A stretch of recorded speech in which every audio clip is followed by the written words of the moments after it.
Throughout history, circus shows featured performers known as freaks. Never really documented how they conducted themselves in a sexually intimate way. Individuals with unique physical conditions that amazed and stunned audiences. These performers, often exploited for profit, were seen as curiosities, but many had fascinating stories beyond their appearances. From the camel girl to the half-boy, these individuals challenged the boundaries of human biology. Their lives often blur the line between tragedy and triumph, raising questions about how society treats those who are different. Join us as we explore the lives of 15 freaks who actually existed while learning the rare conditions that set them apart and their heartbreaking realities. Number 15, the living skeleton.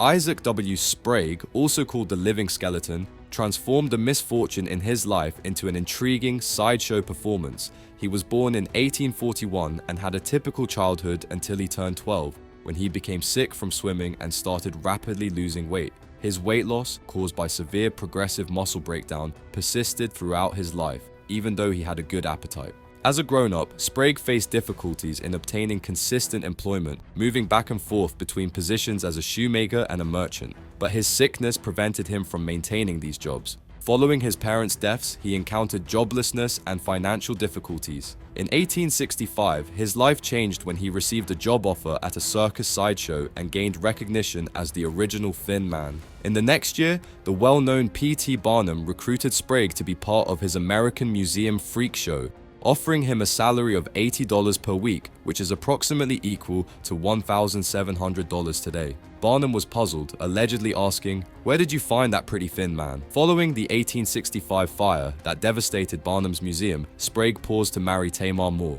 and they were blessed with 3 robust sons. He was later lured back to the sideshow due to financial difficulties and speculation of a gambling addiction. At the age of 44, Sprague was 5 feet 6 inches in height and weighed only 43 pounds. He needed frequent feeding and would frequently carry a flask of milk around his neck to drink from during the day. Sadly, he died in Chicago on the 5th of January 1887 due to asphyxia. If you think this was very bizarre, wait till you see the rest of the list.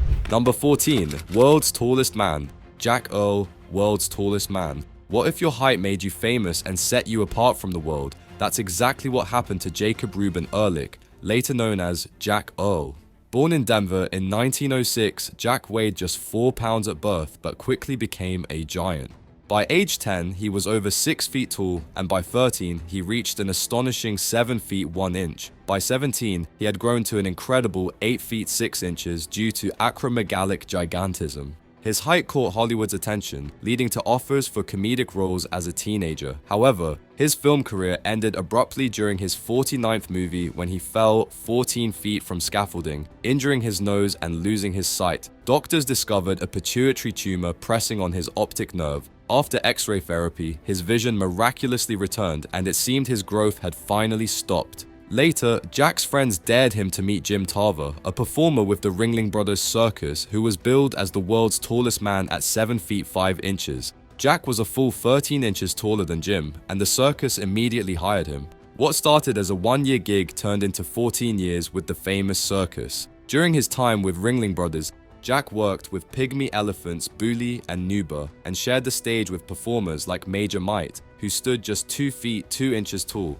Jack's talents went beyond his height. He was also an artist, and John Ringling helped him pursue his passion by sending him to art school. Jack eventually grew tired of the circus life and left to become the world's largest traveling salesman for Roma Wine Company, leaving behind the spectacle for a more peaceful life. Number 13. The Four-Legged Lady. Myrtle Corbin, the lady with 4 legs. Josephine Myrtle Corbin was born in Lincoln County, Tennessee on May 12, 1868, shocking everyone with her condition of having 4 legs and 2 sets of reproductive organs. The locals' interest was piqued by her unusual looks, as she had 2 pelvises next to each other, a rare condition called dipagus, a type of conjoined twinning. Based on her physician, her additional legs were residual parts from an incomplete twin, with each smaller inner leg matched with an outer leg. Despite having delicate inner legs with only 3 toes, she was able to walk using her 1 active leg. Even with her unique condition, Josephine was seen as naturally beautiful, and medical professionals verified her well-being and ability to function normally. She had 4 regular siblings, which heightened the mystery around her. At only 1 month old, her father started displaying her to neighbors for a fee to showcase her exceptional condition. She caught the attention of P.T. Barnum early on and began performing for audiences at just 13 years old. Afterward, she became part of the Ringling Bros and presented acts in a sideshow at Coney Island. When Josephine reached 18 years old, she had made sufficient money to be able to retire. She wed Dr. James Clinton Bicknell at the age of 19 when she was estimated to be 5 feet tall and then gave birth to 5 children. It is extraordinary that 3 of her kids were born from one reproductive organ, with the other 2 coming from a different one. Despite her unique physical features, Josephine embraced life completely, choosing not to allow her condition to shape her identity. Brace yourself because the next one on the list will blow your mind. Number 12, Lobster Boy. Grady Stiles Jr., also referred to as the Lobster Boy, was one of the most well-known entertainers. Grady was the 4th in his family to be born with ectrodactyly, a genetic condition causing his fingers and toes to fuse like claws, a trait present since the 1840s. Grady started his career in freak shows at a young age, taking after his father, and became known as the Lobster Boy. As a grown-up, he and his 2 youngest kids created a performance group called the Lobster Family. However, the reality of their lives off-camera was nothing like the joyful family image they presented. Grady frequently hurt his wife due to his alcoholism. In 1978, events took a deadly twist as he angrily fired at his oldest daughter's fiancé on the night before their wedding, an 18-year-old boy he hated for insulting him by calling him a freak. Grady admitted being guilty, but argued self-defense. Despite being found guilty of 3rd-degree murder, he was able to avoid going to jail because of his medical condition and was instead given house arrest and 15 years probation. Following many years of misery, in 1992, Grady's wife Mary and her son Harry Glenn Newman, who was also known as the Human Blockhead, paid sideshow performer Christopher Wyant $1,500 to end Grady's life. Wyant fired at Grady several times in the back of the head as he sat in front of the television in his mobile home. His funeral was attended by just 10 people, none of whom volunteered to carry his coffin. The coffin was decorated with flowers and a banner that said, "From your beloved wife." Grady Stiles Jr.'s son, Grady Stiles III, carries on his father's tradition as a sideshow performer, as he was also born with ectrodactyly. In 2014, he and his sister Kathy made an appearance on the AMC show Freak Show to talk about their well-known father and their family's circus background. Number 11, General Tom Thumb. General Tom Thumb was born for great things but doomed to cease growing at only 5 months old. Charles Sherwood Stratton, later famous as General Tom Thumb, was globally recognized for his remarkably small size and strong personality. He was the 3rd son of Sherwood Edward Stratton and Cynthia Thompson, having been born in 1838 in Bridgeport, Connecticut.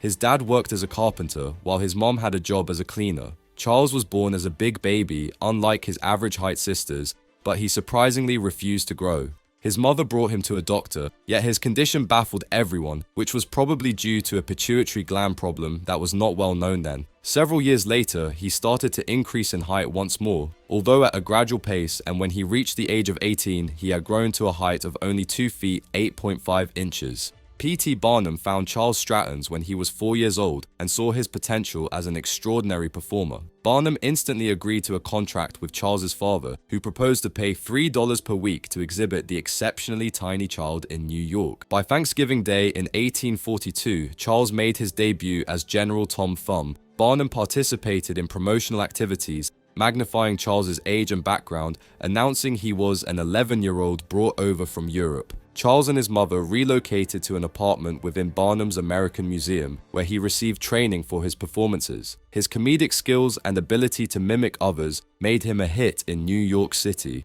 He took the stage in different outfits, acting out roles such as Napoleon and a Scottish Highlander, frequently performing alongside Barnum, who acted as the serious counterpart to his comedic acts. Before long, Barnum was giving the Strattons an impressive salary of $50 per week, which was quite huge during that era. One of the best moments in Thumb's career occurred when Barnum organized a meeting for him with Queen Victoria. This visit resulted in a major increase in publicity, propelling General Tom Thumb to global recognition. London viewers were enthralled, leading Barnum to commission a small carriage to exhibit Thumb throughout the city.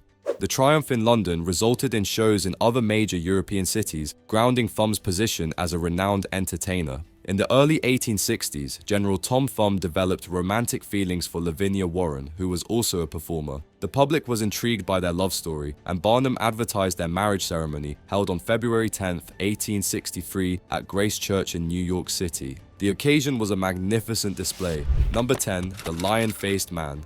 Lionel, the man with a lion-like face. Stefan Bibrowski gained fame as Lionel the Lion-Faced Man, emerging as a standout sideshow artist of his time. In Wilczegora, Poland, he was born in 1890 with hypertrichosis, a rare condition making his body entirely covered in long hair, giving him the appearance of a lion. In his childhood, his hair was approximately 2.5 centimeters long, but it grew to a striking 20 centimeters on his face and roughly 10 centimeters in every other place. Benedetta, his mother, thought that his unique appearance was a result of a lion attack that happened to his father, Michael, while she was pregnant. She felt embarrassed and believed he was disgraceful, so she handed him over to a German impresario named Sedlmayr when he was only 4 years old. Sedlmayr bestowed upon him the stage name Lionel and started presenting him throughout Europe. When he stepped onto the stage, his hair had changed into a remarkable mane. In 1901, Lionel traveled to the United States and became part of the Barnum and Bailey Circus, impressing crowds with his acrobatic skills and friendly demeanor, which was noticeably different from his fierce lion-like looks. In 1920, he made New York City his home and quickly became a well-loved feature at Coney Island. Later in the late 1920s, Lionel chose to step back from the sideshow industry and went back to Germany. Unfortunately, he died of a heart attack in Berlin in 1932 at the age of 41. Speaking about faces, the next one will chill you to the bones. Number 9. The Dog-Faced Boy. Jojo, the boy with the face of a doggy, was an entertainer with a fascinating life story to match his unique look. He was born in Russia as Fyodor Jevtichu in 1868 and traveled to the United States at the age of 16, courtesy of the renowned showman P.T. Barnum. Jevtichu inherited hypertrichosis, also known as werewolf syndrome, resulting in excessive hair growth across his entire body. Barnum promoted him as a dog-faced boy, saying that he and his father, who both had the same condition, were taken by a hunter while residing in a cave. The depiction of Jevtichu's father as a wild man murdered by a hunter was not true. Instead, he actually had experience performing in sideshows until he tragically yielded to alcoholism. Jevtichu was hailed as the greatest prodigy P.T. Barnum had ever obtained in more than 50 years, known not just for his popularity as a performer, but also for his exceptional intelligence and ability to speak several languages. However, even with his skills, he frequently had to imitate a dog's bark while performing. His distinctive performance rapidly endeared him to the circus community. The New York Herald even described him as lively as a puppy and the most fascinating curiosity to ever arrive on these shores. Regrettably, Jevtichu passed away early at 35 due to pneumonia on January 31, 1904, in Greece. Fans and fellow performers throughout the United States were mourning his death, showing the significant impact he had on the circus entertainment industry. Number 8. The Rubber Man. James Morris possessed an amazing skill that astounded all those in his vicinity. He was born in Copenhagen, New York in 1859, where he found he could extend his skin up to 18 inches from his body, leading to popularity among friends and colleagues. His extraordinary ability drew the interest of military officials upon his enlistment, prompting them to bring in journalists to observe his unique gift. Shortly afterwards, Morris was hired by different circuses, sideshows, and dime museums. In 1885, after traveling around the world, he became part of the Barnum and Bailey Circus, where he displayed his skills in North America and Europe. In 1898, Scientific American described him as the Rubber Man, showcasing his amazing skill of stretching the skin of his neck over his head, said to look like an elephant's trunk. Morris belonged to a rare group called Rubbermen, suffering from a condition called cutis hyperelastica, also known as Ehlers-Danlos syndrome. This condition causes a malfunction in the production of collagen, causing the skin to become excessively stretchy, elastic, and delicate, making it prone to developing welts and scars easily. Although Morris made good money at first with Barnum and Bailey, his popularity quickly waned. Facing challenges with alcohol and gambling, he decided to start a barbershop in New York City in order to support himself. Many are not aware of the prevalence of Ehlers-Danlos syndrome, which affects numerous well-known individuals such as actress Lena Dunham, drag queen Evie Oddly, actress Jamila Jamil, singer Sia, and Miss America 2020 Camille Schrier. Number 7. Bigfoot Girl.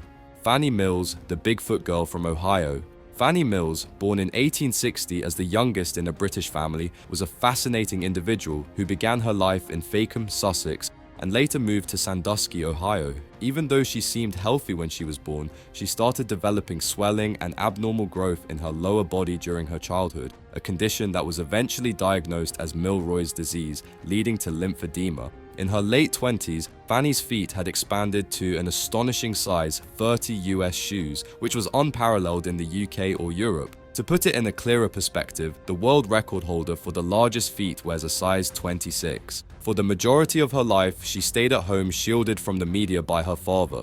However, after his passing in 1885, Fannie, at age 25, assumed control and headed to New York City.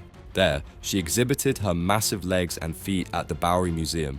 Fannie Mills stood out even more because of her remarkably large lower limbs, despite weighing just around 110 pounds due to her petite frame. She became famous at the Bowery Museum for having the largest feet in the world, labeled by the New York Times as the girl from Ohio. The museum also promised a dowry to anyone who would marry her. However, she had already married the brother of her travel partner. Fannie impressed crowds as she traveled across the country and showcased her talents in circuses throughout Europe. Regrettably, her popularity did not last long because of her worsening lymphedema, prompting her to retire. Upon coming back to Ohio with her husband, George Mills, she experienced painful complications that led to sepsis, resulting in her tragic death at the age of 39 in 1899. People often wonder if there are actual humans with animal form. Unthinkable, right? Well, the next one is a proof. Number 6. The Camel Girl. During the late 1800s, circuses spearheaded by individuals such as the renowned P.T. Barnum gained immense popularity, drawing crowds keen on witnessing acts featuring unique physical attributes or situations. Regrettably, the struggles experienced by these people were frequently disregarded.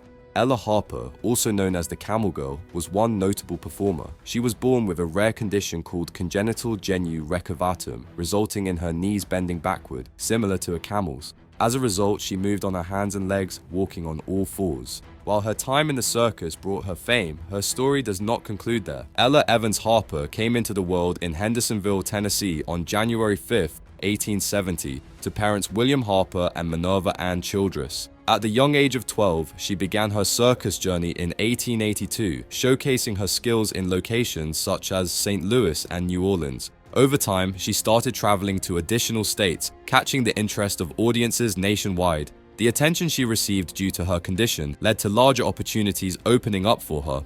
In 1886, showman W.H. Harris asked Ella to become part of his nickel-plate circus. While the performance was happening, Ella positioned herself next to a camel so that the crowd could see how her knees bent backwards in comparison to the animal. Sadly, Ella was frequently seen as a mere decoration while on stage, yet the audience was mesmerized by her beauty. She quickly earned the title the Camel Girl and was soon being referred to as a blend of human and camel. Large crowds were attracted by her unusual appearance, causing her face to be featured on circus posters around the world.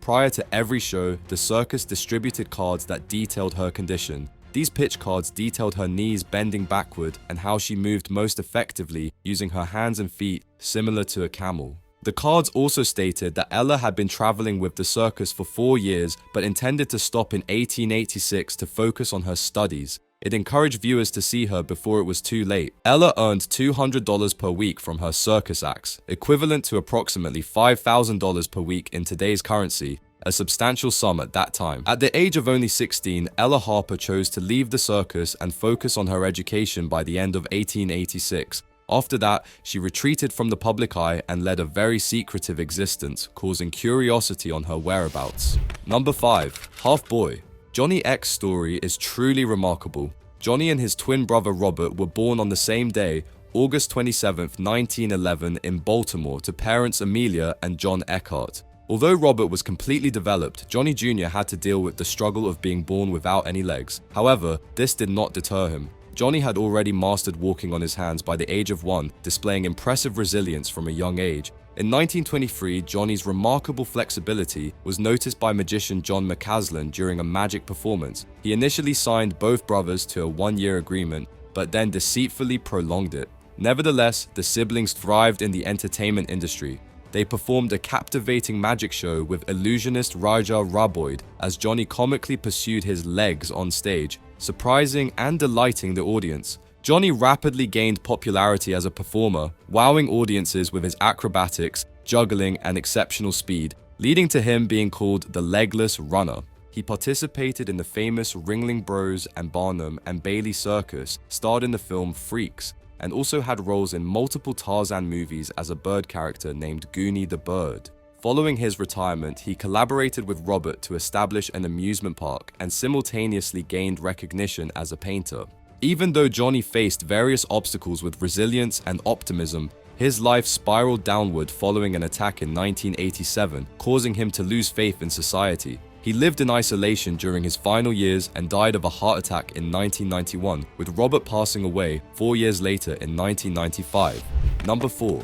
The Three-Legged Wonder.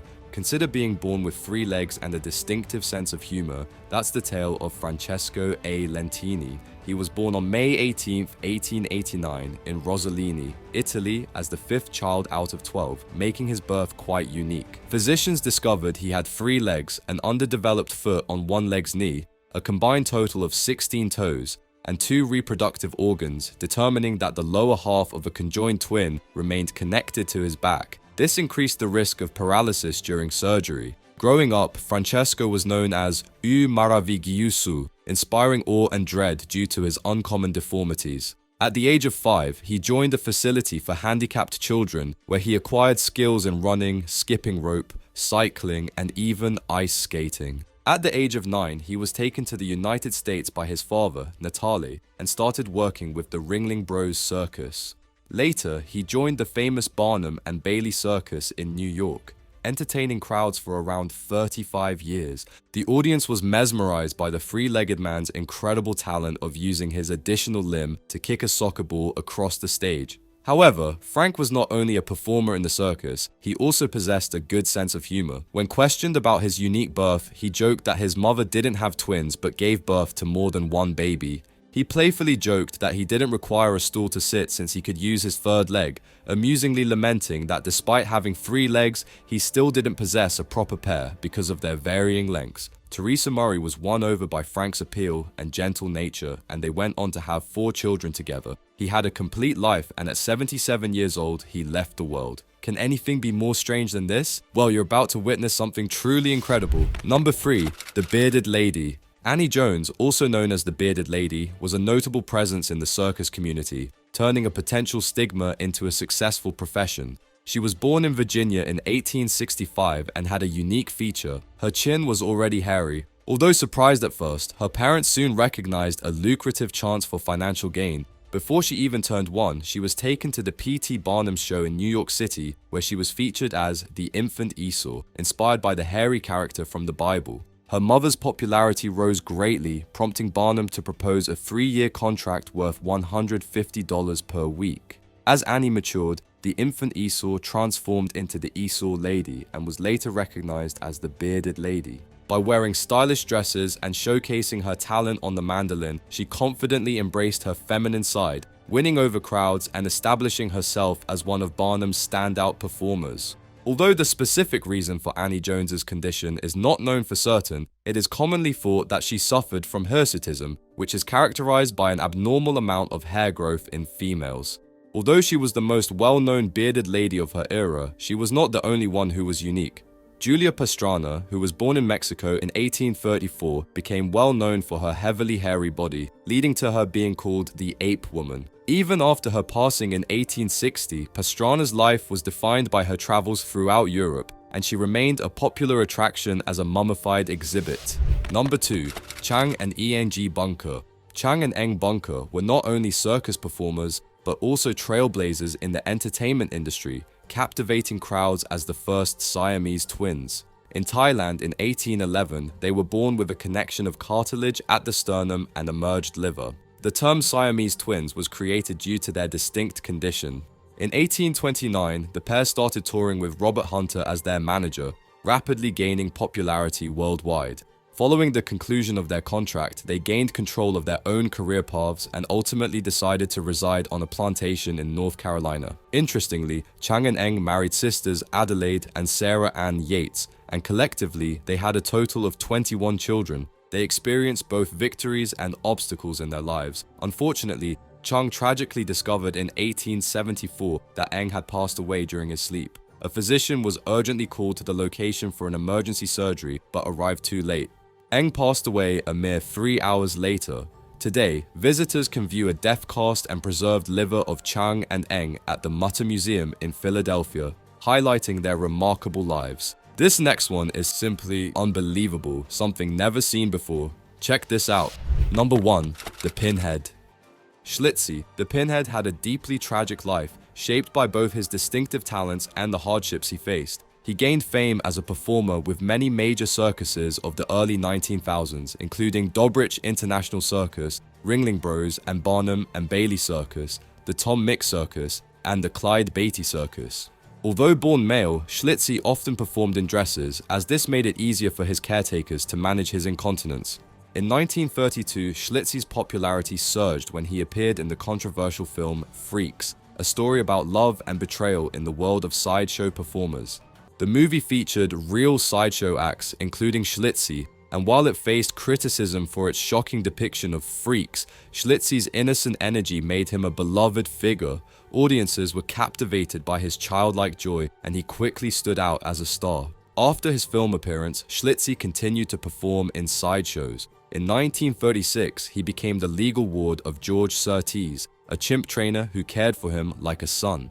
This relationship lasted until Surtees' death in 1965, at which point Surtees' daughter had Schlitzie committed to a mental institution where he spent 3 isolated years. His fortunes changed when Bill Unks, a sword swallower, recognized him during a hospital performance. Unks worked to have Schlitzie released, and the hospital agreed, allowing Schlitzie to return to the sideshow circuit he loved. Schlitzie performed a few more times with Dobrich International Circus before settling in Los Angeles. Even in retirement, he delighted people by feeding birds at MacArthur Park. Schlitzie passed away in 1971, but his legacy as a sideshow icon lives on.